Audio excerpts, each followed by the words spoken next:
We're going to go ahead and get started. Thank you so much for attending this session that is entitled Multi-Cancer Early Detection Tests, really an emerging and exciting field, and we have a great lineup today. So our first speaker is Daniel Chung from Harvard University, and the title of his talk is Lessons Learned from Eclipse Preempt.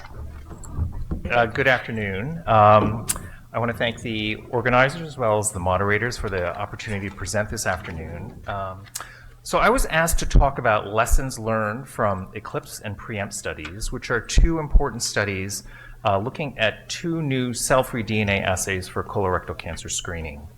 Now, they aren't technically MCEDs, which is the theme of today's talk, but they are similar blood-based assays focused primarily on the detection of one type of cancer, namely colorectal cancer. So, let's see. Okay, so these are my disclosures. Okay, so before we jump into the studies, I'd like to just spend a little background on colorectal cancer screening in the United States. And so this is a snapshot of colorectal cancer screening over the past 40-odd years or so.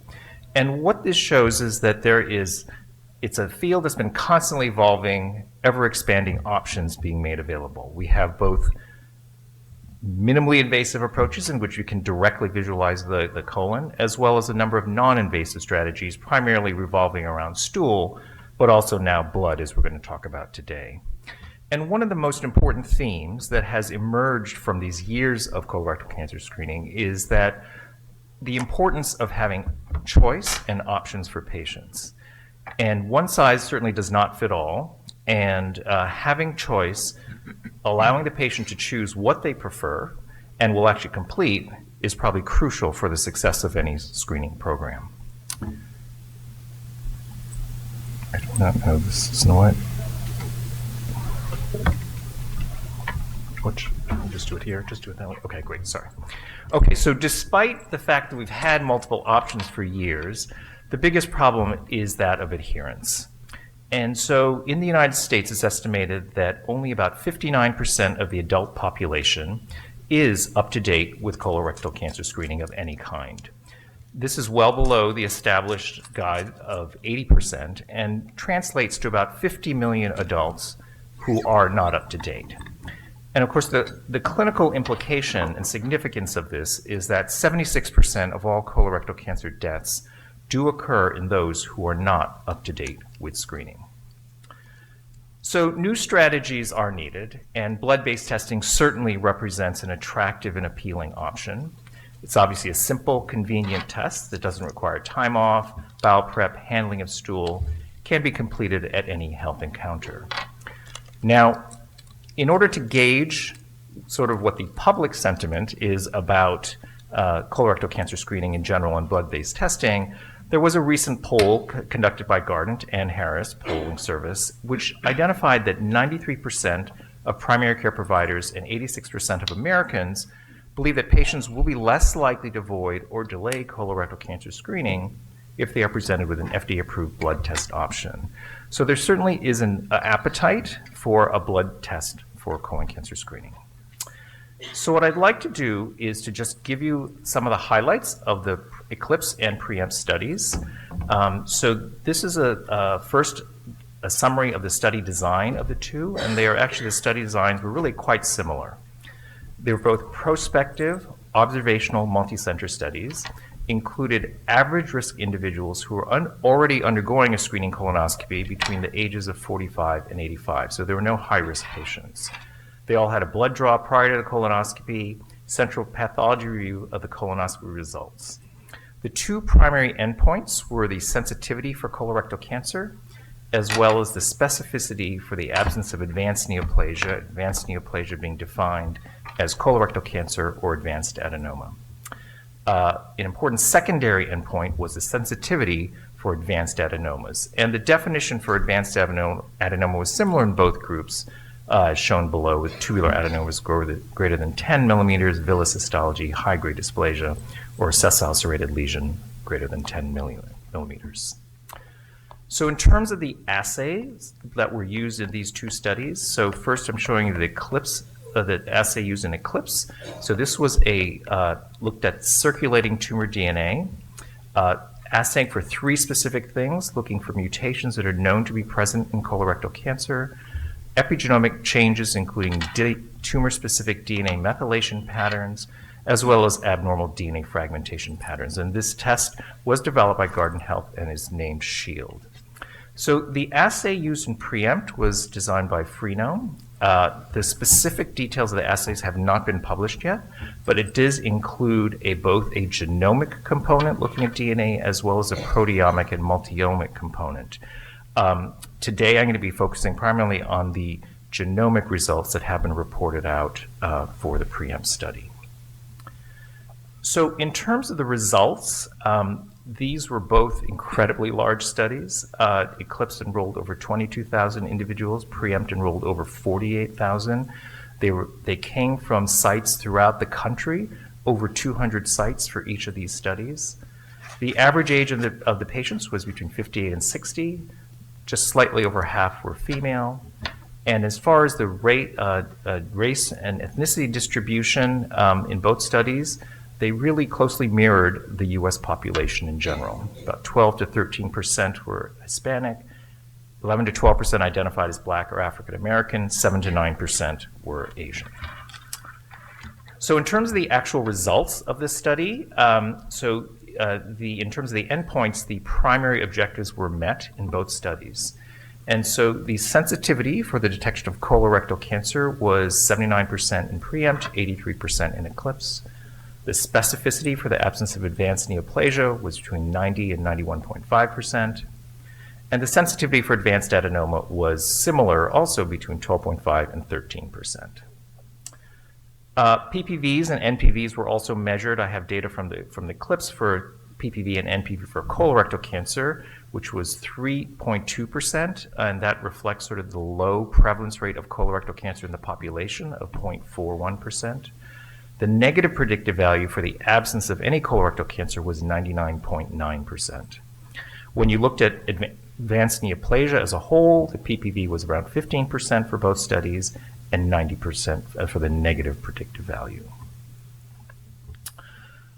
There was a subgroup analysis for sensitivity in both of these studies, looking at whether there be certain features with each of these parameters for colorectal cancer stage, size, and advanced adenoma histology. So sensitivity was lower for stage 1 disease, between 57 and 65%, but sensitivity for stage 2 and 3 and 4 were all significantly higher at or close to 100% in both studies.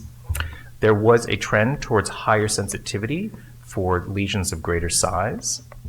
And in terms of advanced adenomas, the sensitivity increased to 23 to 29% when you look just at the group with much more advanced histology, namely those with high-grade dysplasia. There were no variations seen in CRC sensitivity based upon either the parameters of age, gender, ethnicity, race, or tumor location. So there was 1-year follow-up data that were available in ECLIPSE, and this data were collected to look and see whether or not the false positive tests that were seen in the study correlated to the diagnosis of a non-colorectal cancer. So in the ECLIPSE study, there were approximately 700 people who had a SHIELD positive blood test and their colonoscopy was negative. At 1 year, 0.8% of them did have a non-colorectal cancer diagnosed. In our control true negative group, which are those who had a SHIELD negative test and a negative colonoscopy as well, among those nearly 6,000 individuals, the rate was 0.9%. So the 1-year data suggests that the rate of non-colorectal malignancies was really not increased in the false positive group. There are 2-year follow-up data that are ongoing right now. So I'd like to turn to just a discussion sort of what are some of the lessons that we've learned, and also talk a little bit about what are some of the lessons that we still do need to learn. And I think one of the first things is just that in terms of when we think about the study population, these were huge studies, and so there was a lot of information we gained by just understanding what the current prevalence of disease is in the general population. And so prevalence of of advanced adenomas was a little bit on the higher side in terms of 10.8% in ECLIPSE, and the prevalence of colorectal cancer was actually quite low at 0.41%. And this low prevalence really is consistent with what we're seeing in the United States with epidemiological trends showing that there's steadily falling rates over the past several decades. And the implications, I think, of this prevalences is that we do need to think a little bit about what this means for any future studies of any trials of new screening tests for colorectal cancer and what that means for sample size, which obviously means an incredibly large sample size. It also has clear-cut implications when we think about the future of how MCED studies are run, of course, because many of the cancers that are screened for in MCEDs are far less common than colorectal cancer. We also learned that enrolling study cohorts in both of these studies that can mirror the US population really can be achieved. And this is something that will be important as, again, studies for MCEDs are performed to ensure that the population distribution also is achieved in this way. Now, in terms of the actual test performance, the findings are actually quite consistent between both of these large studies, which really provides a nice validation of the results. There's high sensitivity for colon cancer, high specificity for advanced neoplasia. And again, the stage dependence was consistent in both studies as well. Now, it was lower in stage 1, but to just highlight that stage 2 and stage 3 sensitivity was high, between 82 and 100%.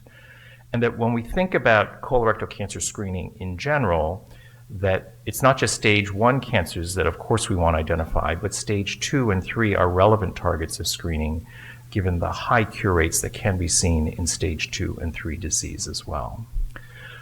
Based on these results, the SHIELD assay has been FDA approved for average risk colorectal cancer screening and is clinically available.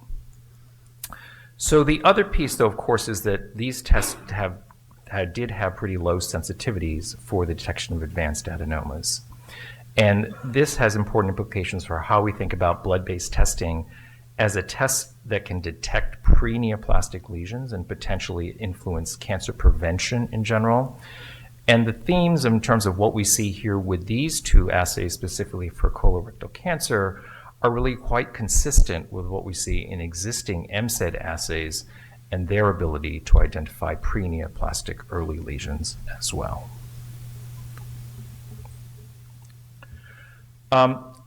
There are many important lessons that we still need to learn about how to use these assays.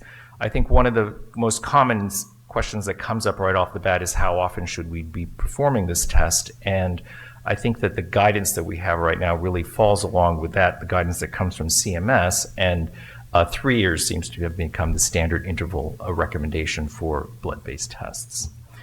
Now, the success and effectiveness of any non-invasive screening program for colorectal cancer, of course, is going to hinge upon anyone who has a positive blood test to go on and have a diagnostic colonoscopy. And this has been an issue for all non-invasive testing in general. With stool testing, this has been a concern over years. And we don't know what that number is going to look like with blood-based tests. There are some data that actually presented in this year's DDW from Fola May's group looking at exactly how many people who have performed the SHIELD test actually did go follow through with the colonoscopy after a positive result. And in a series of over 6,000 individuals, 452 had a positive test, and among those, about half of them, 49%, did indeed have a colonoscopy within 6 months. So the somewhat encouraging piece of this is that this is actually similar to the rates of about 48% that have been reported for follow-up colonoscopies for stool-based testing. But of course, I think we could all agree that these are rates that definitely have room for improvement in the future. So making sure that there are strategies to increase and enhance follow-up is going to be very important. And I will just make the comment, of course, that this issue will be absolutely relevant as we think about how MCED testing going forward And of course, the complexity is just increases because of MSEDs not only are testing for multiple cancers, but also many of those cancers do not have really straightforward diagnostic strategies like colonoscopy, for example. Of course, the big question and the thing that we, of course, need to know and want to know is, will this blood-based option that is available now actually increase participation with colorectal cancer screening? Certainly, the great promise of blood-based testing was that adherence would increase. And I think, of course, only time will tell. However, there are some clues from the literature which suggest that make it seem quite likely that adherence will indeed increase. And so one of the studies I'm quoted here first comes from a couple of years ago of screen-eligible attendees of a health fair who were not up to date with their colorectal cancer screening, were offered 3 options: a blood-based test, not these tests, a prior version, stool testing, or colonoscopy, and the vast, vast majority selected blood-based testing. And a more recent study which actually looked at one of these blood tests, the SHIELD test, among individuals in a Kaiser system who had previously declined screening, offering the blood-based test increased the screening rates 2.4-fold, or an absolute of 17.5% percentage points. So there is reason to be optimistic that uptake will indeed increase. Now, the ultimate goal, of course, is that any of these screening tests should be measured against is the reduction in the long-term colorectal cancer mortality. And that's the goal of any cancer screening test.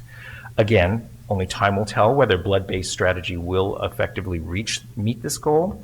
But there have been a couple of interesting modeling studies that have been published to try to address this question and gain new insights in 2025. And so the first one here on the left is a study by Yuri Lauterbaum and colleagues in which they looked at various scenarios, including no screening, screening with blood-based testing here, or screening with a variety of different stool-based options here, or colonoscopy. And so I think the couple of messages that come out from here are that, number one, that all screening tests are associated with a significant reduction in colorectal cancer mortality over time. But of course, there is a gradient, and colonoscopy comes out with the fewest colorectal cancer deaths, and certainly I think that's not an unexpected finding.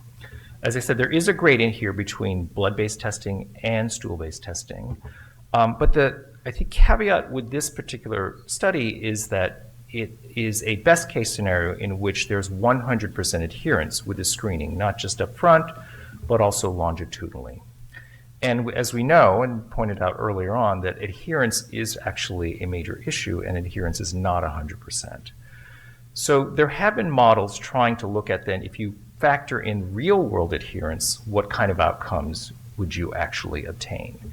And so this is a paper that actually just came out this past week from Brenner's group in Calgary, using published real-world adherence rates for cell-free DNA testing, colonoscopy, as well as FIT. And what they found in their analysis was that over a lifetime, the fewest number of colorectal cancer cases actually were found with a blood-based approach. And when they looked with a linear regression analysis to determine whether or not, to determine what is the lowest participation rate that you would need to have with a blood-based approach in order to match colonoscopy outcomes, they calculated that between a 69 and 78 participation rate with blood-based testing. So I think that the message here is that adherence matters, and that a non-invasive approach with higher participation rates can yield sort of the same long-term outcomes as the colonoscopy gold standard if you think about the real-world setting. So to just sum up, despite the availability of multiple options, adherence with current colon cancer screening options remains low. And ECLIPSE and PREEMPT have demonstrated that high sensitivity and specificity with a cell-free DNA assay, although sensitivity for advanced adenomas is low. Increasing adherence to CRC screening is the key to reducing CRC mortality in the long run, and blood-based tests can address this challenge now. In the future, there are some things we have our eyes on, and we certainly await the findings from another large screening study of a blood-based assay by Exact in the so-called Blue Sea study. But there are many investigators are looking at alternate kind of techniques and technical ways to look for alterations in blood, and these include cell-free mitochondrial RNA, cell-free RNA, as well as other proteomic approaches. So thank you for your attention. I just wanted to say I was fortunate to be a part of the ECLIPSE study group, and I want to acknowledge all the other colleagues who are part of the core team, as well as investigators and participants in the ECLIPSE studies. So thank you very much.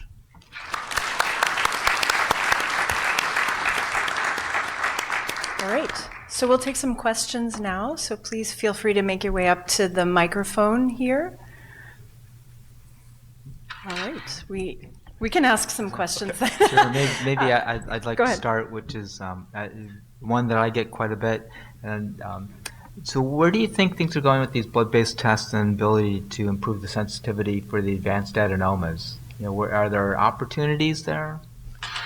Yeah, I mean, that's a great question, and sort of this is where I think that I tried to sort of allude to that in the very end. So certainly there are reports, in the literature now of approaches such as using cell-free RNA, looking at unusual other markers like mitochondrial DNA, which have reported actually quite high rates of much higher rates of detection for advanced adenomas.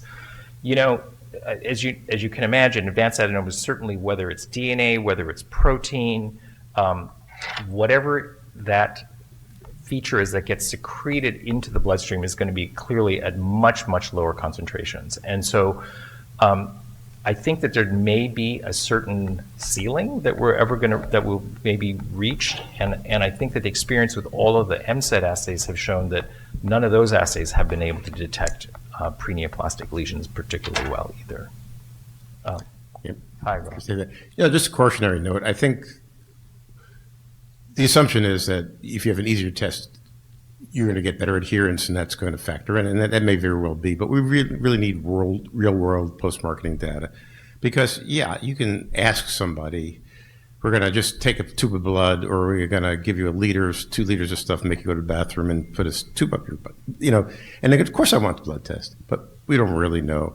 And to get those kind of adherence rates in the modeling study is not trivial, and I think we know that from the organized screening programs in Europe, where they're much less than that. Now, if you have a highly navigated system, you can achieve those rates, but I think we're just going to have to see. I'm not saying we shouldn't do it, but I think it's just a cautionary note. Oh, I completely agree with you, and I do think that models are just models, and in the end, what happens in the real world is going to be the proof of the pudding, and I think that all of us can probably agree that yes, the blood-based approach intrinsically seems like it's going to be so much simpler and people will want to do it. But you are correct. We need to see how this pans out. Yeah. Hi. Dan, great talk. I had 2 questions. Just your thoughts on sort of the need for a quality metric for abnormal test follow-up. With these new markers coming out, I feel like there's more urgency for us to get one in place. And then I haven't had a chance to read this modeling study you pointed out. Did you happen to catch in the study what kind of abnormal test follow-up they modeled in the scenarios? So yeah, those are great questions. So I mean, I think that obviously we would all think that 100% follow-up with a diagnostic colonoscopy would be ideal. Like, what is the appropriate number? I think 50% is probably too low. And I think that we would expect a minimum of at least 80%, follow-up diagnostic colonoscopies. How you achieve that, I think is going to be a more challenging issue in terms of, a lot of burden being placed on PCPs really to kind of make sure that happens. That particular study, I actually looked specifically for that question and actually was not in there in terms of how they modeled it in terms of the follow-up diagnostic rate of colonoscopies. So I think they modeled it the same way for stool and blood, but I did not see a number there actually. Yeah.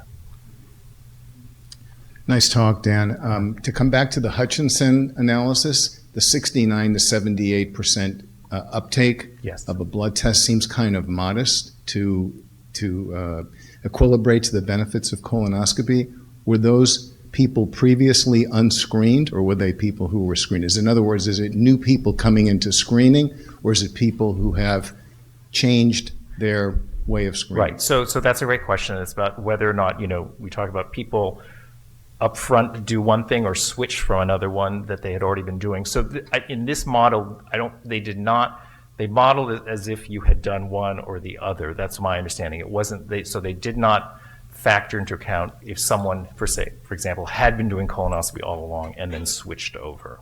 So yes, so that is, as I think we can all understand, these things, the models are only as good as how the parameters you put in, and I think that, yeah.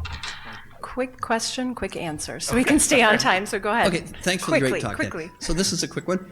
I know we all assume that the reason that it's hard to detect advanced adenomas with a blood test is because they're not shedding materials into the blood. Has anybody tested to see whether the spectrum that's being tested is not, in other words, if the mutations that are in the advanced adenomas are not reflected in the panel that's used to be tested? Has anybody done that?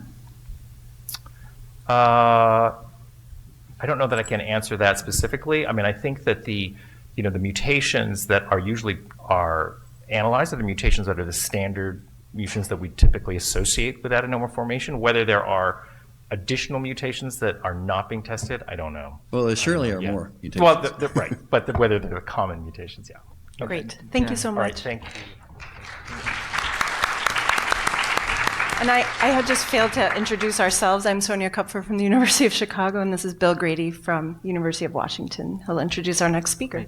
Yeah, so it's my pleasure to introduce our next speaker, Dr. Rachel Osaka, who's also from the University of Washington and the Fred Hutchinson Cancer Center, and she's the Catherine Sarras Smith Associate Professor of Medicine. So she'll be talking today about an update on the Vanguard study, which is going to be one of our pivotal studies for understanding more about the clinical utility of MCD tests.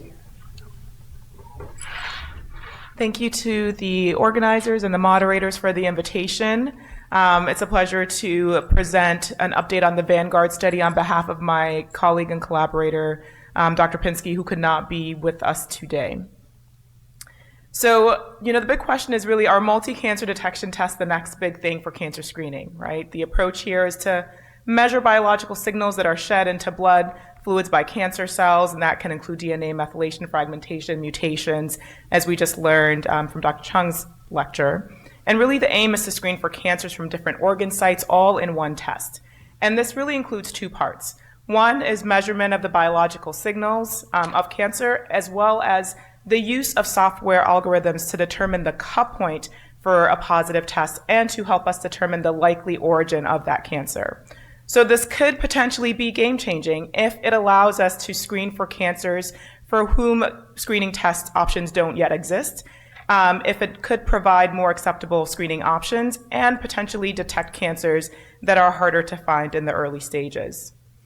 But multi-cancer detection tests could also do harm if the tests have poor sensitivity, especially for early stage disease, because it would divert people away from screening approaches known to be effective. They could be harmful if they have high false positive rates, because it could lead to the incurring of costs and cause harms from unnecessary workups, as well as increasing anxiety and cancer worry. Could have poor resolution rates for positive tests, as we've just been discussing, and could be quite complex for those cancers for whom there are not good current existing screening tests. Potentially could find clinically insignificant cancers, leading to an overdiagnosis, overtreatment, and all of those consequences of working up incidentalomas. And finally, could find cancers that can't be treated, which can exacerbate health disparities, reduce quality of life for those who complete those tests. So in October of 2021, the NCI facilitated a multi-cancer detection test study design workshop. And really the purpose was to evaluate the need for studies to assess multi-cancer detection tests. There were over 30 participants who included external investigators from academic centers, biomarker investigators, primary care physicians with screening expertise, and those who conducted clinical trials. And the recommendations from that workshop were threefold. One, that NCI needed to evaluate multi-cancer detection assays for clinical benefit. There was really strong support for large randomized controlled trials that assess these new tests. that there was a significant need to evaluate harms as well as benefits, and that there was a recommendation for a pilot study to optimize study design before these large randomized controlled trials rolled out. So from that came the Cancer Screening Research Network. And this network is really aimed to design, develop, and conduct cancer screening trials and studies with the aim of developing trials for emerging screening tests and technologies, to assess their clinical utility and outcomes of screening programs, to use novel risk assessment tools to individualize screening protocols, to evaluate the effectiveness, feasibility, and scalability of these screening strategies, to address challenges in implementing these screening tests, to look at surveillance of cancer screening in diverse populations, and to develop cancer screening studies to evaluate clinical workflows. So the idea is that by creating this infrastructure, as new technologies emerge, this network will exist to help evaluate those new technologies. And so the first of these is the Vanguard, and the way that the network is structured is again in three parts. And so there are the accrual, enrollment, and screening sites, what we know as the access sites or the access hubs. And these really participate in the scientific development of the CSRN trials and studies. They help by recruiting participants, and they conduct the study protocols. And for the Vanguard, there are 9 access hubs. There is a Statistics and Data Management Center core, which provides statistical expertise in centralized data management and quality control and reporting. And this is housed at the Fred Hutchinson Cancer Center, where I'm located. And then finally, there's the Coordinating and Communication Center, which coordinates study operations, develops and implements communication activities related to these trials. And I'm a co-investigator of the CCC, which is also housed at the Fred Hutch Cancer Center. So let's talk more about the Vanguard study, which is this pilot study to assess the feasibility of a multi-cancer detection assay platform. And really, it's a pilot prior to a larger randomized control trial. So the initial description is that we aim to recruit about 8,000 participants per study arm. What we are proposing is that there is a control arm in which people receive the standard of care cancer screening, a second arm in which they are offered one multi-cancer detection test, and then a third arm that's offered a second multi-cancer detection test. The aim here is not to compare these two tests head to head, and really once people are randomized to their respective arms, they will continue to be offered standard of care screenings as done at their primary or caregiving sites. We do not interfere with that process. But the objectives of the Vanguard study are to assess participant willingness for randomization, to determine adherence to testing and diagnostic follow-up, to evaluate the feasibility of protocol-defined diagnostic workflows, to determine the reliability and timeliness of blood specimen testing and returning of these tests by the companies, and to identify facilitators and barriers to recruitment, retention, and compliance. So what happens is at baseline, once individuals are recruited at the access hubs, they provide consent and they provide registration information that allows them to belong to this cohort. At baseline, there is a survey that's completed by each participant, and they each receive a blood draw. And then participants are randomized to usual care, one arm of the multi-cancer detection test, which the first one is the SHIELD assay, and the second one, if they're randomized to that, is the Avantech by ClearNote. At 1 year, individuals complete a follow-up survey and another blood draw, where we will look at clinical workups of those who have had positive results. And then at 2 years, they complete another survey. So inclusion criteria, or in order to be eligible for inclusion, individuals need to be between the ages of 45 to 75, agree to provide a blood sample for possible multi-cancer detection testing at enrollment, and again at 1 year. They need to allow for collection of information from their medical records for the study purposes, and they have to be able to understand and able to complete informed consent and participant questionnaires in English, Spanish, or Arabic. And that's really because these were the most commonly spoken languages at the sites that were selected for the access hubs, which those decisions were, of course, made at the NCI level. Exclusion includes those who have solid malignant tumors or blood cancer diagnoses with or without treatment within the past 5 years. If they have an ongoing cancer diagnostic workup as determined by their site investigator, if they are participating in another study, or if they are currently breastfeeding or pregnant or planning to become pregnant in the next year because of potential crossover of these tests. And so really how this again evolved is that there was a study planning period that was really convened by the NCI. There was the network development and assay selection, which I'll share more about. And that has led us now to the pilot Vanguard study. And from here, we hope that the pilot will inform a larger randomized control trial. So let's talk about the assay selection process. And so here again, NCI convened a workshop to engage different stakeholders in the assay development and selection of an assay. And so this started with this workshop that was virtual, and several multi-cancer detection companies were invited to participate. And after the workshop concluded, they were invited to submit an application to be considered as part of this trial. Over 20 applications were received from different multi-cancer detection companies, and then there was a panel that was formed to conduct a suitability ranking based on specific criteria. Those criteria included the types of cancers that the test could detect, the sensitivity and specificity of their being able to detect those cancers, the tissue of origin accuracy, sample type and volume, so how much was required in order to get to that response, if there had been any prior studies conducted, and their potential scalability to meet the Vanguard requirements. Of these applications that were submitted, the top 50% were then selected for testing against a reference set. And that reference set was the Alliance Reference Set Collection. This was specifically designed to evaluate the Vanguard study. So it included 18 different cancer types. Most of them used Streck tubes because this was the most commonly used way of collecting samples at that time. And then any other criteria that was published prior to 2022, because remember this took place in 2023. The Alliance recruited participants to provide blood for the assay verification. So this included 1,000 people who were newly diagnosed with different cancers and 1,000 controls.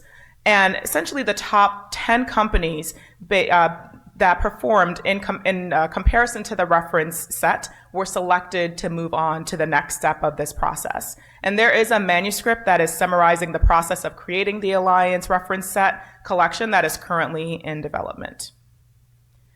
So again, this ranking happened. There are about 10 different companies that, after specimen testing were then ranked. And then the top 2 were selected for inclusion in the Vanguard study.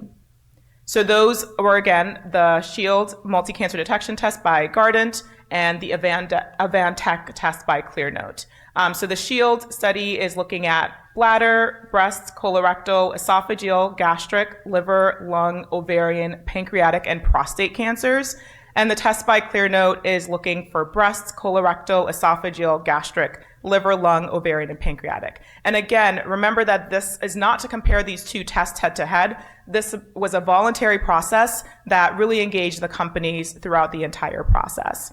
And it would be difficult to, if not impossible, to really compare these two tests in this particular pilot study. So where are we today?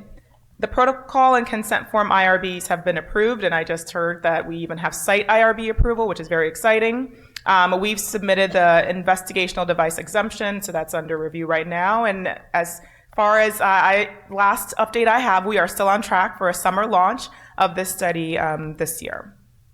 So in summary, the new Cancer Screening Research Network is really positioned to carry out studies evaluating new screening modalities in representative populations across the United States. And the Vanguard study will provide data and inform the design of a large-scale trial to evaluate these assays for their potential to reduce death from cancer.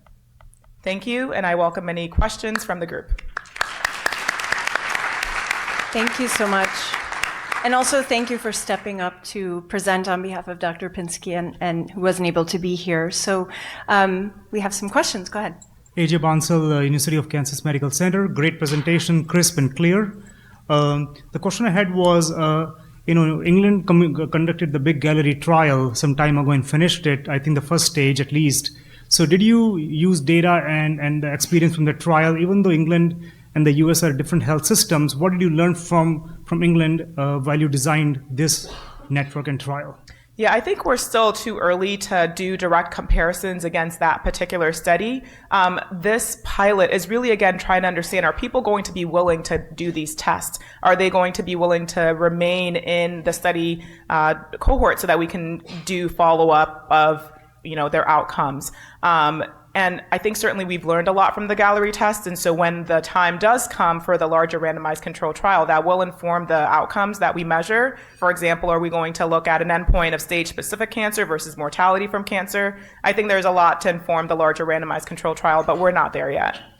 Thank you. Maybe, Rachel, if you just would mind for the audience who may not be familiar with the NHS Gallery study, what's that design look like compared to the Vanguard study? So, and you may know, feel free to jump in here. But my understanding is that particular study is looking at, I don't remember all the cancers, but people are randomized to either receive that or standard of care. Is that correct? But it's basically an observational study. It's an observational that's being study. done. Yeah, but in the public health service in the national health system in England. Yeah. But average risk people. Yeah. Go ahead. Thanks. Andrew Garin, University of Utah and Salt Lake City, VA. Dr. Osaka, great talk. I have a question about your study design, and I might have missed this. Are the patients that are, again, your arms, they get regular screening first, and then they get the multi-target test, can they choose to forego regular screening and just get the test? So if patients are offered regular screening, we do not interfere with that process. Essentially, you have one arm that's usual care. So they're going to get whatever is recommended to them at their healthcare site. And then you have these two arms that are randomized to either one multi-cancer detection test or a different one. But our study does not interfere with the process of regular screening. And if regular screening does occur, we have the ability to collect that information, which will allow us to analyze that on the back end, but we're really not informing what individual providers do at their sites. So within each arm, you're likely to have two cohorts, regular screening and no regular screening? Potentially, depending on how many people participate in regular screening versus who don't. Thanks. Okay. I have a question about the workup and who pays for that, and so is that on the centers to do that as part of the study? Correct. Right now, all of that is covered within the access hubs. Within our study, there are some resources to assist some of those sites, for example, if they have a high proportion of individuals who are under or uninsured. But our goal here is to really allow screening to happen in the way that it normally would within the healthcare centers. And is there a time frame? So are people getting to the testing, they need the diagnostic testing within a certain time? As in, are you saying something like if they have an abnormal result, do we have a time limit of when they should get it? The workup. No, I don't think so, because, when it comes to, I think we're applying best practices from different single cancers, and so when there are specific guidelines set for certain cancers, those will be applied, but for those for whom there aren't, it's really going to be a matter of what happens. And we have developed those diagnostic clinical pathways, and we have a safety monitoring board that will be in touch with the primary sites to ensure that's happening. That was great, Rachel. To build on this issue, it seemed like the cancer list were all cancers, I think all but maybe ovarian, for which there's like a definitive rule-out test that you would do, like a cystoscopy or an upper endoscopy. Was that purposeful? And was there any, with the reference set that they were tested against, were there some assays that were going after 50 cancers and some where it was short? So I'm curious about that, why both of the selected MSEDs really have a relatively short list, actually, of cancers they're going after, and all of them seem to have a rule-out test that you can do. Other than, like, this is not like you wouldn't do a PET CT necessarily in people who had a positive test for this. Yeah. The reference set tested for 18 cancers, and how that list was developed is really an NCI-driven question, so I can't answer that specifically. But I think it goes to show just the tests that are being developed by companies, right? And again, this was a completely voluntary process by the companies to engage with NCI in this process. And so there might be, if you have specific test for which you're able to correctly identify the site of origin much better, then perhaps there's some selection bias in wanting to apply to be part of this process, whereas other cancers that perhaps we don't have really great tissue of origin information might have been less likely to apply. I could imagine as one potential factor that played into the companies that were applying. But why the assay, the reference set itself didn't, for example, test for 50 different cancers, I don't have any insight into. And then one more quick question about this. For your follow-up algorithms, do any of them need to include whole body imaging of any kind, or do they all kind of have a, sort of a single focus? I think some will, right? Because essentially there are going to be some cancers for which we don't have a tissue of origin, and we have a positive MCED. And in those instances, a PET scan will likely need to be considered. And then just a question about stage in the assay selection. Were these for early stage? Because I noted it was multi-cancer detection, not early detection. So is stage a consideration and will be looked at? Not to my knowledge, as in stage was not a criteria in the selection, but I certainly will be evaluated as part of the study. Excellent. Thank you. Yeah, thank you very much. Thank you. Thanks so much. Great job. All right, our next speaker, here we go, is Dr. John Kiesel from the Mayo Clinic, and he will be speaking on new developments in the science of MCED. Okay, thank you very much. I'm really honored to be talking to this audience and thank the council for the invitation.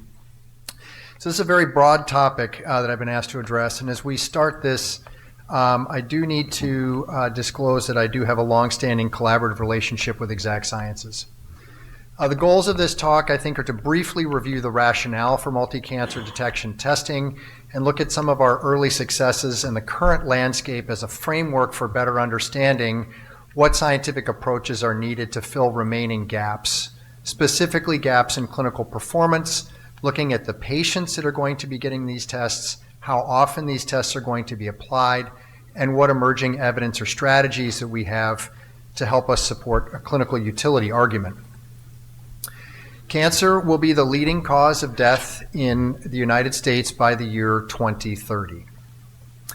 And we do know, if there is a sign of optimism, that detecting cancers at an earlier stage than their usual symptomatic presentation does confer survival benefit, and that's true even for very deadly tumors.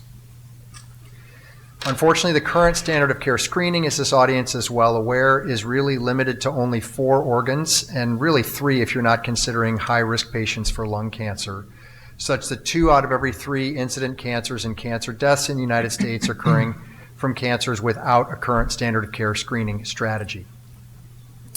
The reason that we don't screen for most of these cancers is the fact that they are relatively low in their prevalence when comparing them to more common diseases like colon cancer. This is the what I'll call the Ahlquist hypothesis, which with relatively simple math shows an inverse relationship between the number needed to screen and disease prevalence. So if we're able to aggregate the incidence of some of these cancers and screen for them at the same time, we can bring the number needed to screen per screening episode down to a much more acceptable level. The test that I'll kind of refer to as the Sputnik in my mind was the CancerSeek test that was launched by the Hopkins spinoff Thrive. This preclinical data in the case control setting illustrates 2 very important concepts that have come up in part already in this series of lectures, that these cancers are not uniformly detected. So MCED assays are much better at detecting certain cancers from different organs than they are others. And the examples here are the wide disparity between ovarian cancer and breast cancer detection with the same test. And that early stage cancers are more difficult to detect than later stage cancers. Also, as has been highlighted earlier, precancers are not well detected by any of the available technologies. The first prospective pre-diagnostic study of an MCED prototype, and this was the CancerSeek test, was conducted in the DETECT-A study of over 10,000 women with no prior cancer history age 65 to 75, and all patients with positive tests underwent exclusion of clonal hematopoiesis and then whole body cross-sectional imaging and had a year of follow-up. And what we saw from that study was that the addition of an MCED test to standard of care essentially doubled the number of tests or cancers that were detected at that point in time. And that probably a third of the cancers that were detected in this study were stage 1 or stage 2. Somewhat similar or analogous findings were reported a few years later in the Pathfinder study, in which 35 individuals were diagnosed with 36 cancers among a mix of both average and high-risk patients in cohorts. And the point to make here is that there were, again, early-stage cancers, some early-stage cancers found among organs for which we currently do not have USPSTF-endorsed screening options. At the present time, in 2025, we know that from diagnostic performance studies, observational studies, and preclinical work that we can achieve relatively high specificity and low false positive rates. We also know that sensitivity for early stage disease is suboptimal and that the sensitivity for cancers is organ dependent. As we see some large-scale prospective studies emerging, I think it's fair to say that we are seeing reasonable positive predictive value, and that's positive predictive value on top of standard of care screening, and a reasonable number needed to screen on top of standard of care screening, but our data are really only cross-sectional at this point. What we really need to start seeing is real-world experience. We need to start seeing scientific work in progress, and there is a lot of it at improving the performance for early-stage disease.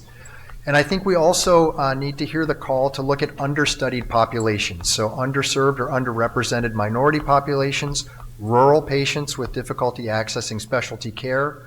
What about patients with chronic diseases and comorbidities that increase systemic inflammation or cancer risk? What about high-risk patient populations? Should we be using the same algorithms to establish positive and negative calls on patients who are cancer survivors or those at high hereditary risk, such as from Lynch syndrome? How often should we be offering these tests? What does interval and longitudinal serial collection look like, and how can we actually better get cancer control? Ultimately, then, is cancer control dependent on a mortality endpoint from an RCT, as we've recently heard the planning for, or is there something that we can learn from modeling studies and the available observational literature? In terms of real-world effectiveness, we are starting to see some limited reports. I'd like to highlight this work from my colleagues at Mayo Clinic. This was a prospective series of about 2,200 patients seen in our executive medicine practice. So this is a high socioeconomic status patient population with high access to resources who were very current with standard of care screening options. We have been offering clinically for about 2 years now the Grail Gallery test, and of the 2,200 patients tested, the test positive rate was a little less than 1%. There were 15 patients that went through a cancer evaluation, and in that group, 11 were found to have cancer. This is a striking difference in the positive predictive value that we've seen from the prospective longitudinal studies such as DETECT-A and Pathfinder, and the reasons for that are several-fold. One, this is a different patient population. And two, this is Mayo Clinic, where we have the resources to doggedly pursue a cancer evaluation, probably beyond what was offered in the Pathfinder study, where individual site PIs could decide when diagnostic resolution had been achieved. I bring this paper forward not necessarily for the size or the scale of the results, but that it can also help people who are interested in implementing MCED testing in their practice and serve as a playbook showing electronic health record workflows, frequently asked questions and answers for patients and clinicians, including pre- and post-testing, educational materials, and screenshots of the diagnostic pathways using real-world EPIC order set builds from our practice. What can we do to improve early-stage sensitivity? This has come up several times. For those of you who attended today's AGA plenary session, Dr. Suthrendra showed data showing that we are really just at the dawn of a lot of digital technology implementation, and that what we currently have before us is the worst case scenario. It is only going to get better from here. I highlight this particular abstract from ESMO in 2022, which was sponsored by Exact Sciences, who showed a 10% increase in sensitivity for stage 1 and stage 2 cancer at a very high specificity threshold of 98.5% by adding additional biomarker classes to their platform to show that there was complementarity. So the 3-marker class model included aneuploidy, methylation, and proteins. The 4 biomarker class panel added short variants. Be aware that if you add additional markers to your panel, you will alter the false positive rate and have to retrain and recalibrate models in order to maintain high specificity. There is also an exciting body of science that is emerging on new ways to identify cancer-specific DNA methylation patterns in cell-free DNA. This work can isolate and has shown that sequences of methylated DNA that are contiguously methylated, even in short fragments, are far more likely to have emerged from cancers rather than background contamination from leukocytes or hepatocytes, the most common sources of non-cancer cell-free DNA. The real challenge here and the watch out is that fairly sophisticated bioinformatic algorithms are required to identify and pull these out among the sea of background wild-type DNA. What do we know about understudied populations and why do they matter? I think in this day and age, we should not back down from the call to study greater racial and ethnic heterogeneity as test developers. The leading MCED biomarkers that are currently emerging in clinical practice or preclinical testing have not really been developed or validated in racially and ethnic diverse patient populations.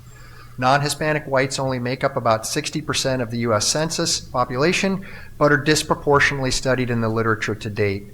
White patients are definitely overrepresented in preclinical trials and in the longitudinal pre-diagnostic trials. We know that this is important because there are ancestry-dependent methylation phenomena in important tumor suppressor genes, which are perhaps very relevant to early detection testing. I'll rewind the clock significantly now over 13 years for work that was published by my mentor, David Ahlquist, showing that we did this work prior to marker selection for the multi-target stool DNA test, showing that the composite markers in the backbone of the test are relatively similar in their distribution among cancer-free patients of white versus non-white race. This is some unpublished data from my group, which shows the importance of accounting for chronic diseases in test development and in the design of clinical trials regarding MCED utility and performance. What we see in this heat matrix across rows are individual markers, columns are individual patients, and we looked at a relatively modest number of diseased but cancer-free controls who were harboring chronic diseases such as diabetes, obesity, chronic inflammatory conditions, current smokers, and saw that there was a significant impact on the noise that we saw for various emerging novel marker candidates from DNA methylation, much more so than we would have expected from patients without those chronic diseases. We have to try to sort and select for markers that have properties like these with reasonable cancer hit rates but low off-target amplification in diseased individuals.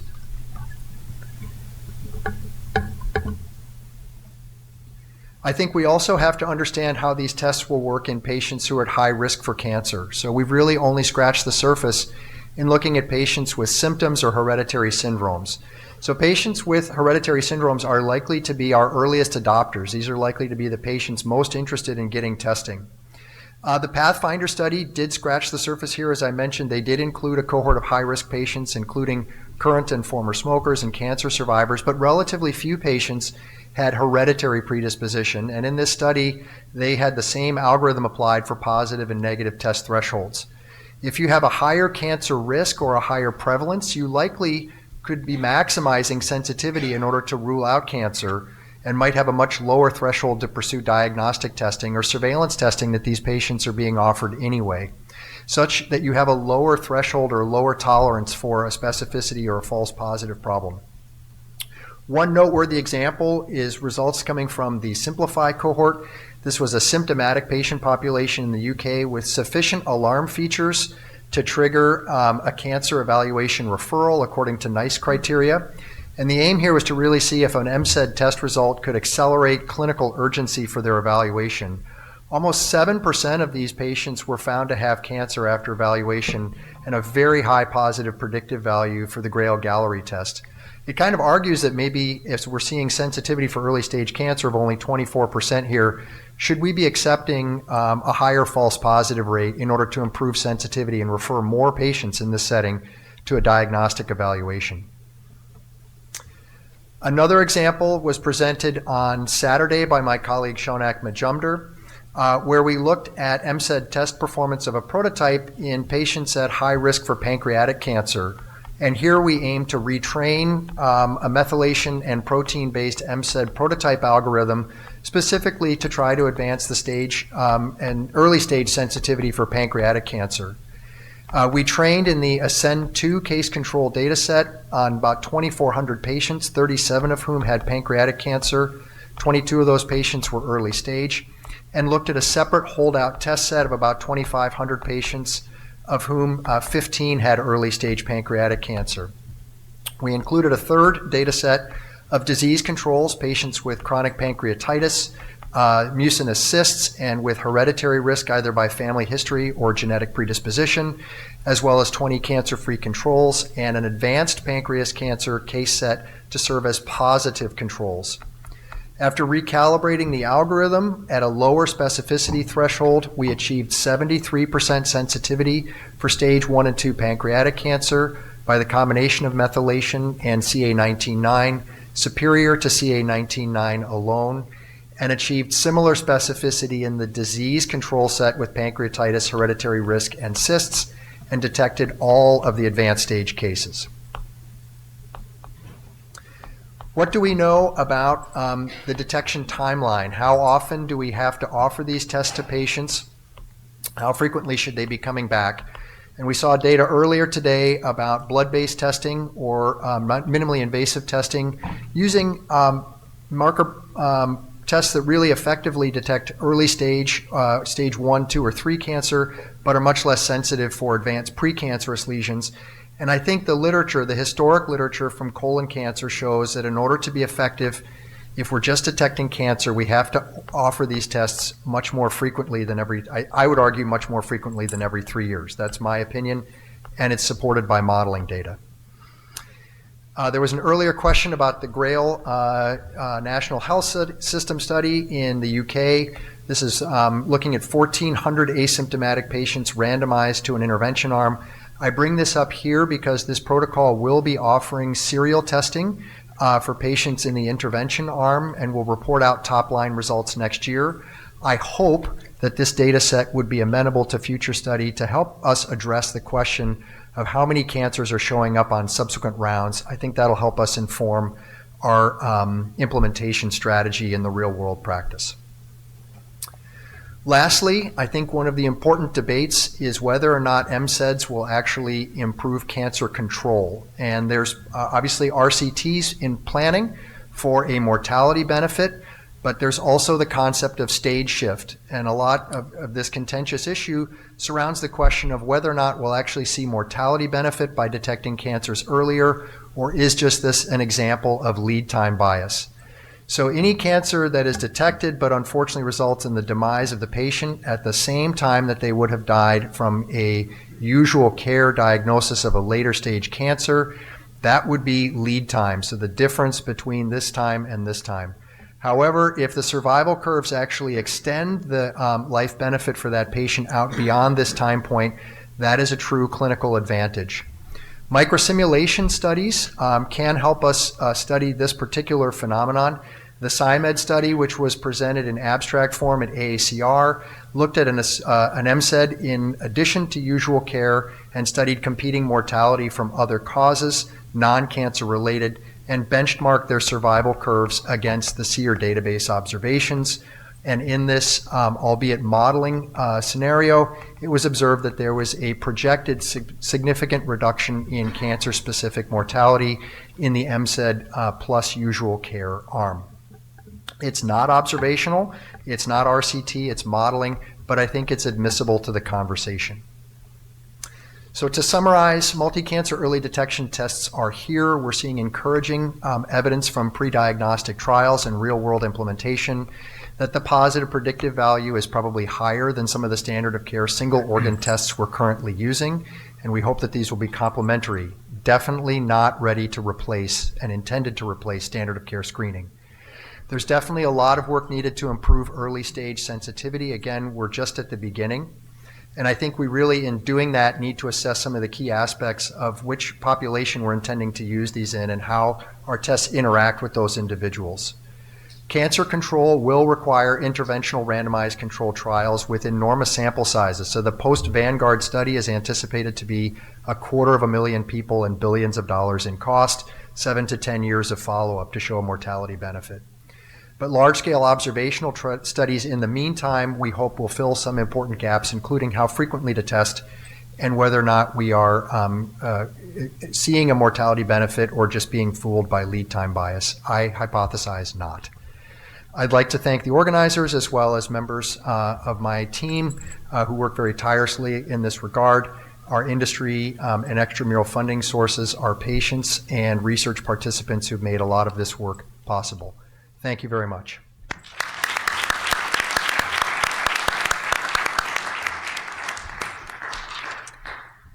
Thanks so much for a great talk. I guess I'm intrigued by the Mayo Clinic experience, and can you talk about, you said that there was a lot of diagnostic testing, maybe more than other studies have done. Were the cancers that were identified concordant with the tissue of origin, or were these other cancers? Or can you talk a little bit more, give a little bit more detail? Yeah, so I think that to answer that question, one would have to pour through that manuscript in significant detail, and there have been several sub-studies of individual case examples and case histories that have come out of that work showing that cancer of origin helped direct this evaluation, and certainly that did streamline the diagnosis for many of the patients that were included, but not all. And there were some patients that required significant ongoing evaluation and who are still yet unresolved, even though cancer may still be suspected on the basis of other systemic signs and symptoms of illness. I just wanted to hit on the comment you made about 1 year versus 2 years versus 3-year intervals. And I think we could all agree that doing it every year would probably detect more cancers. But I think we're dealing with it. A lot of these intervals are set based on affordability or where the people think the affordability is. I don't know if you have comments about that, like sort of the affordability versus clinical efficacy. Yeah, that's a great question. And I think we only know the price point for the one test that's currently in market. And I think that certainly is something that cannot be ignored.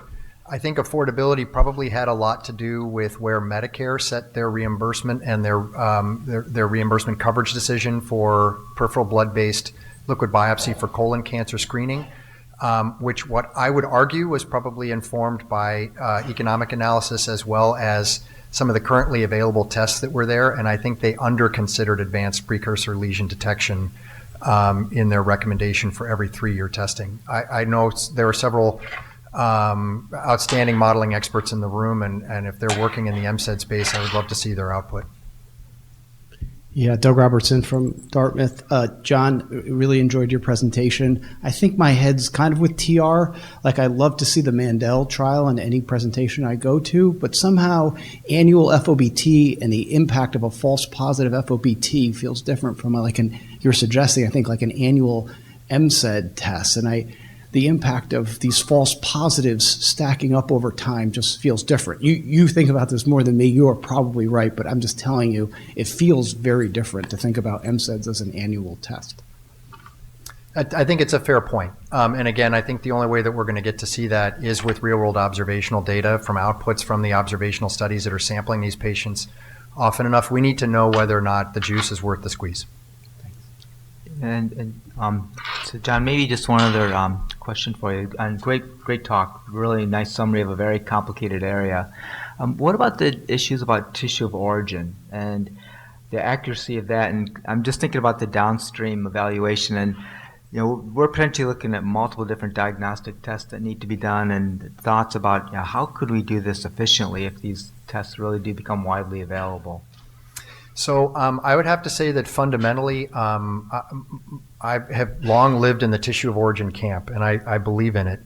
But I think as you actually look at the number of diagnostic tests that are required from the Mayo study, from the Pathfinder study itself, to actually get to diagnostic resolution may be far more complicated than the tissue of origin process suggests. And so the opposing camp of a one pathway fits all approach actually is supported now by modeling studies that show that it may be just as efficient, if not more efficient, to get to diagnostic resolution. So those studies are obviously outside of the scope of my presentation, but that work is being done to try to address that very issue. So you're referring to starting with a PET CT scan when you say... Or a high-resolution CT chest, abdomen, pelvis, or include head, which won't get picked up by brain cancers won't get picked up by PET. All right, we can take two questions, but quick. Wonderful presentation. Could you give us a little more information on that Mayo Clinic executive screening? I saw that only 15 out of the 17 people got evaluated. That would be kind of extraordinary if it was executives, with lots of resources. And there still were quite a number of false positives. I think 11 out of 15 had cancer, so at least 4 of them were false positive. And what about the cancers that were found? Were they early stage, advanced stage, or what? Yeah, most of the cancers that were found were treatable stage, so that's an important question. The false positive rate is not, as you're well familiar, is not 4 out of 15. It is 4 out of 2,244. Those patients, some of them still are going on, receiving ongoing longitudinal care and follow-up to make sure that they don't harbor cancer.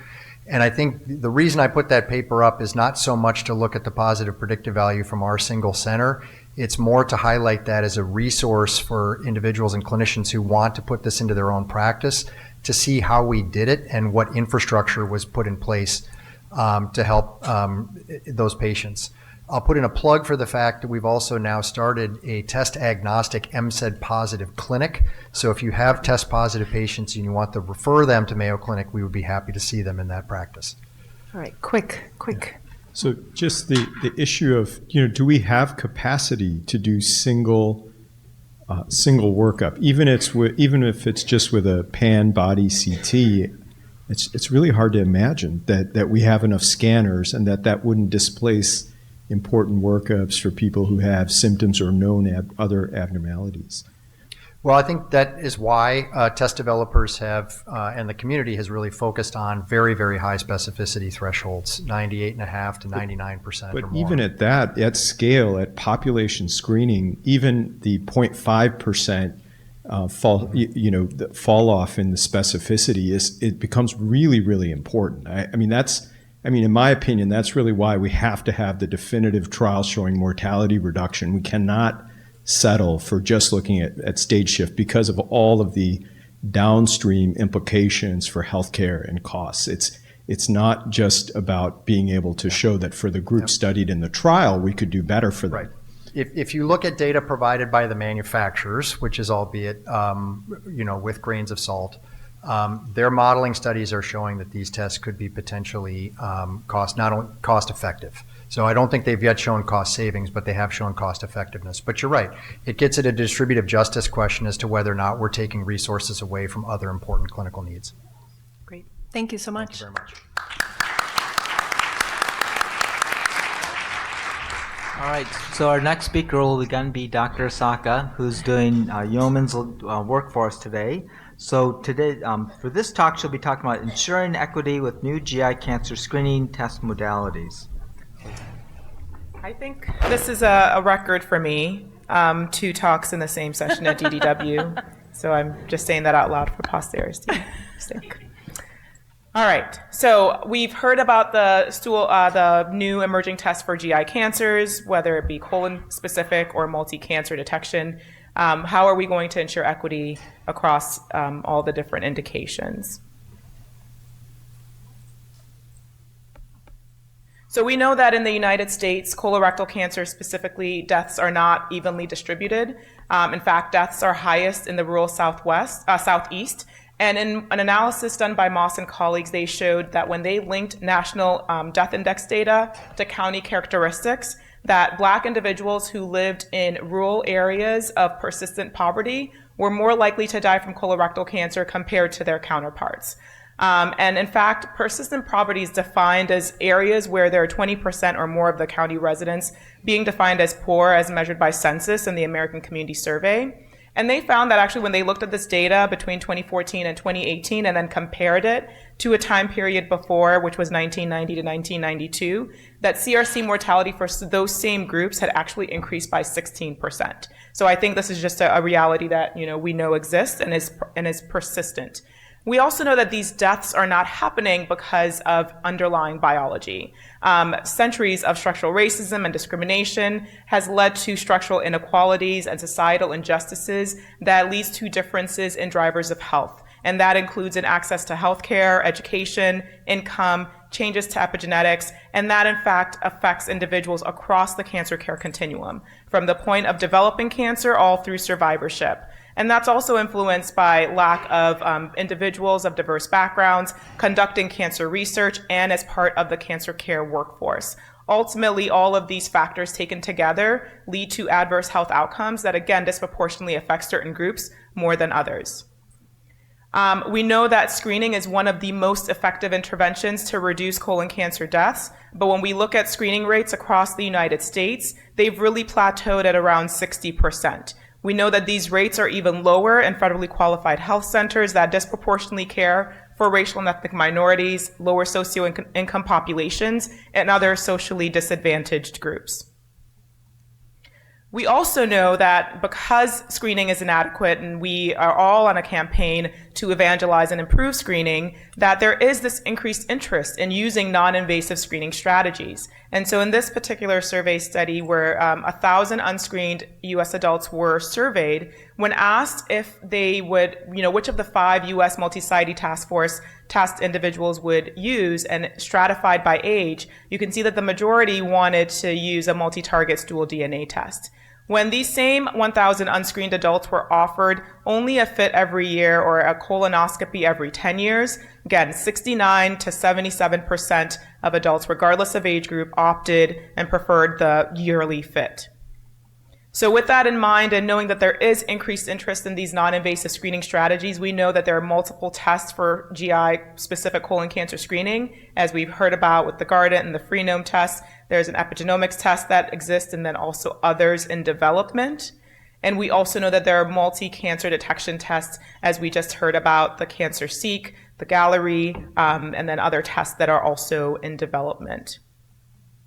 In this study by Peter Liang, when individuals who had not completed colon cancer screening by either FIT or colonoscopy were offered a blood test, and in this case it was the SEP9 test, there was an overall 7.5 percentage point increase in screening completion when compared to usual care. And again, these were people who had declined alternatives to screening in the past.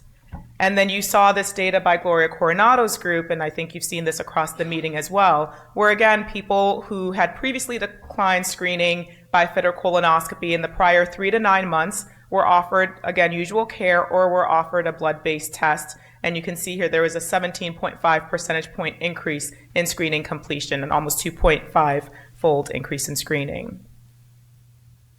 But these emerging tests for GI cancer screenings could either reduce existing disparities in screening and outcomes, or they could widen the disparities in the populations with highest mortality. So how do we get ahead of this? I mentioned that really these disparities exist across the cancer care continuum. So one framework to consider is intervening at particular time points. And one could be really at the very beginning of that care continuum. And so when we look at clinical trial recruitment as one potential strategy, in 2004, Vivek Murphy and colleagues published a paper, and they were looking at the distribution of racial and ethnic minorities in cancer studies at that time. And unfortunately, there are really no great updates to this literature. But at that time, they found that overall about 7%, 8% of individuals who participating in cancer trials identified as African American or Black, and that number had decreased from 1996 from 11%. The vast majority of individuals who were participating in cancer trials were non-Hispanic whites, which, as we've learned, is not here we have close to 87% participation when they represent about 60% of the population. In other work that was conducted by Joe Unger and colleagues, they conducted a systematic review and analysis of 25 studies And they found that the major reason for low minority enrollment in cancer studies was due to lack of invitation. And so they looked at over 10,000 patients who were invited to participate in a trial. And what they found was that there was no difference in participation when folks were invited equally. The rates were 58% African Americans would participate, and 55% of white individuals would participate if they were invited to participate in that trial. And what they found was that this was actually increasing over time. And this was true of cancer treatment as well as for cancer control studies. When we look at the blood-based tests specifically for colon cancer, here I'm showing you data from the ECLIPSE study, and what you can see is that the racial demographic of participants closely mirrors what we observe in the United States. And so you can see here that about 7% self-identified as Asian, close to 12% identified as African American, and about 13% as Hispanic. Now, certainly there is more that we could do to improve participation amongst American Indian, Alaska Native populations, who we now know have the highest mortality from this disease. In the PREEMPT study, we similarly, know that participants enrolled over a 2-year period, overall close to 49,000 of them, 11% identified as Black, 7% identified as Asian, 11% as Hispanic. And this study, similar to the ECLIPSE trial, did a good job of recruiting geographically diverse individuals from across the United States as well as from rural locations. So again, just as a reminder here in the United States that the most prevalent racial or ethnic group are people who are non-Hispanic white. They represent about 58% of the population, followed by Hispanic individuals at 19% of the population, and third are Black or African American individuals at 12% of the population. And unfortunately, in the published multi-cancer detection trials to date, those data have not reflected the US population. So in the Pathfinder study, 82% of participants were non-Hispanic whites. And then the DETECT-A study, 95% of participants were non-Hispanic whites. And it's really critical, as we've learned, that if we want these tests to be widely used amongst all individuals, that they are included in the clinical studies that are used to inform recommendations. So one way that we could address this challenge of inadequate minority enrollment in clinical trials is to consistently set a priori recruitment goals. So one framework is the Boland's framework, and what it provides is an approach that could facilitate this process. And so there are 4 important considerations in the background. One is asking about the burden of disease. Is there equitable distribution of benefits and burdens? Are there biological and or cultural differences, and is there adequacy of care? And from there, you move into this decision aid making, which is asking yourself, is it important to include underrepresented groups in trials? If the answer is no, then you should clearly justify that and document that so it's understood. If the answer is yes, then you ask for what reason. Is it to improve equitable distribution of benefits, risk of trials, and generalizability? And in which case, is it a multi-center trial, in which case you need to represent the US population? Or is it a local trial, in which case maybe you hone in on the local population and ensuring that it's reflective there? One example could be if you're conducting a study in the city of Detroit, perhaps 12% African American representation is not adequate because the city of Detroit has a large Black and African American population. And if your goal is to conduct subgroup analyses, then again, doing the power calculation up front can help guide recruitment such that when your results are published, they are published with these questions already in mind. I can give you one real-life example. So I was part of an expert working group that informed recruitment of Black individuals for the COVID-19 vaccine trials. And what we saw early on with recruitment of individuals into those studies were that the participants were in fact not diverse. And so our group made a recommendation to the companies to stop enrollment of white participants. And we said, if, again, you really want to be able to go out into community and tell these individuals that this test, this vaccine was made with them in mind, and if it was safe, then you are going to have to demonstrate that they were in these studies. And to their, their credit, they did in fact do so. And so here, September 7th is the first pause where majority enrollment was slowed down, not completely stopped. And once the team sort of saw that there was increased overall representation of these minority groups in the overall study cohort, they went ahead and stopped majority enrollment overall September 21st in 2020. And what that meant was that ultimately about 48% of trial enrollees identified as BIPOC. And so when the vaccines came out, we could very easily say, this study was done in your community. We know that you are represented here, and we believe that it's going to be safe and effective for you. And that really led to success of uptake of this vaccine amongst racial and ethnic minority populations. What about communications? So I think how we communicate these multi-cancer detection tests will be very important, especially in groups that have, rightfully so, historical distrust of medical research for a variety of reasons. So here, and I'm showing you in a cross-sectional study, and this was work, I believe that was done by Dr. May's group, where they looked at close to 6,000 adults, and they found out that, in fact, physicians were not recommending cancer screening tests to them in the same ways they were recommending to white adults. And so overall, 25% of Black individuals, 21% of Latino individuals, 22% of Asian individuals all reported that physicians were not recommending colon cancer screening to them, which this number was only 17% in white individuals. And so you can imagine that that was a statistically significant finding.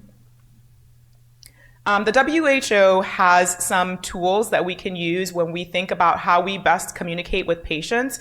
And this is, really part of the charge of when we think about our communication and coordinating center as part of the CSRN is how do we develop communication tools that will be received by those individuals that we want to participate. And so one, thinking about, is your communication accessible? So what's the best way that you communicate that? Is it mass media? Is it through community? Is it interpersonal?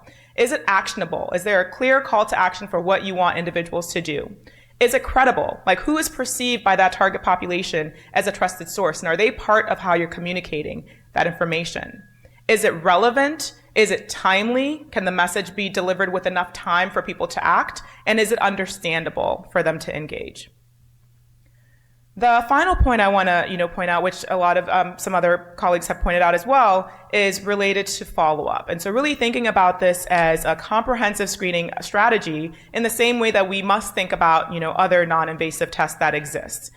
So when we think about for colon cancer follow-up specifically, there was a multi-stakeholder campaign that involved Fight CRC, the American Cancer Society, Cancer Action Network, AGA, and many others. And this has now led to the implementation of federal policy that requires coverage for the entire diagnostic process for CRC screening without out-of-pocket cost to individuals. And this was implemented in commercial plans as well as Medicare.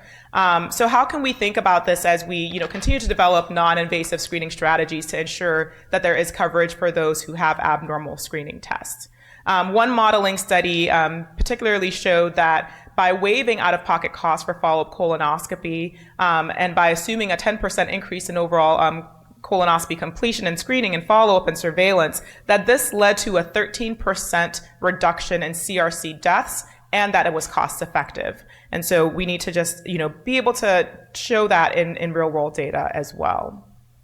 So in conclusion, we need to really think about establishing recruitment goals for these studies a priori. Again, thinking about the U.S. population, if that's who we want to use this to make sure that they're represented in these trials.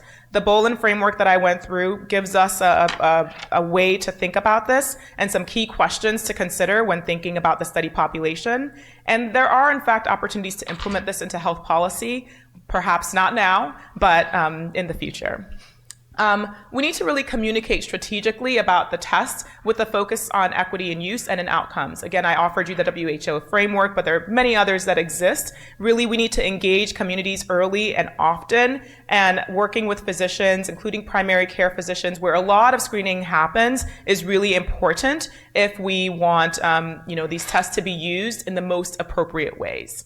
And then certainly we should advocate for and implement health policy that provides comprehensive cancer screening, including follow-up. Samir earlier mentioned the metric for follow-up colonoscopy, and I think that that's really important, especially as new non-invasive screening strategies emerge. Thank you for your attention, and I welcome any questions.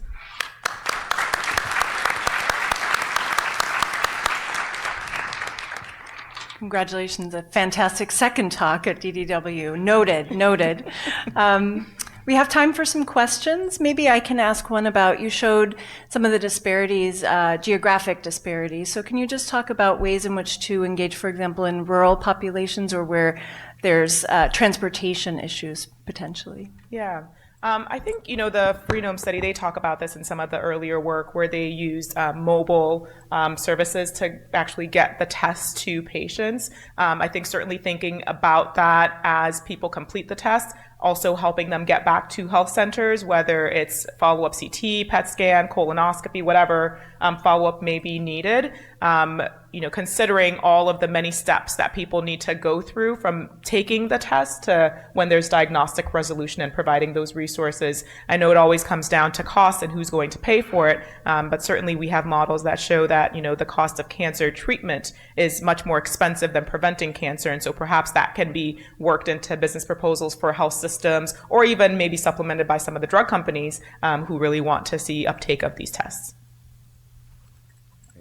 Just a comment about equal distribution and where you got the subjects from. You were suggesting if you were in Detroit, for instance, you would need more than, say 9% or 10%.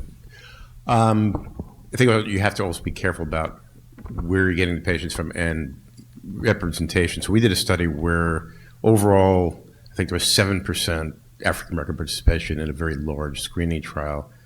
But in Detroit, at a single Detroit center, there was 24% representation. But so the vast majority of that 7% came from one site. And I think you have to be a little bit careful about representation. But I think that that's important because disaggregating that data, if let's say if this is a multi-site study that you want to report generalizability, it might be important to point out to the study, those doing that study, that we need to diversify, and all of our Black patients cannot be from Detroit, right? Because barriers for Black patients who live in Alabama, Mississippi are going to be different for Black patients that live in Detroit. Yeah, that was the point. Yeah. Wonderful. Thank you so much for that wonderful talk.